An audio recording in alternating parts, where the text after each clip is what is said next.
करमाळा तालुक्यातील नादुरुस्त बसेसचा प्रश्न वारंवार ऐरणीवर येत असताना रावगाव येथे करमाळा आगारातील बस स्टेअरिंग रॉड तुटल्यामुळे पलटी झाले असल्याचे सांगण्यात येत आहे।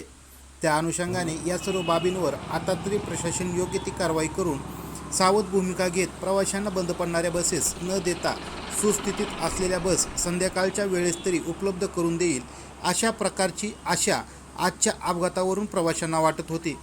परंतु सदरची ही आशा काही वेळेपुरतीच असल्याचे सध्या तरी दिसून येत आहे।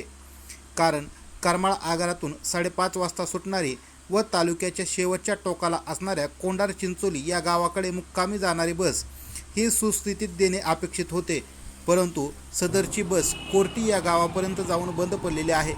त्यामुळे या बसमध्ये असणाऱ्या महिला व वयोवृद्धांचे चांगलेच हाल झाले असल्याचे दिसून आले आहे।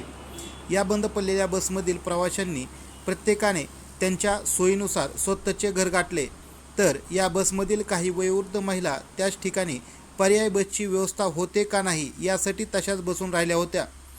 तब्बल 5:30 वाजता सुटलेली बस कोर्टी येथे बंद पडल्यानंतर या ठिकाणी 3 तासांनी म्हणजेच संध्याकाळच्या 9 वाजता या ठिकाणी पर्यायी बस उपलब्ध झाली।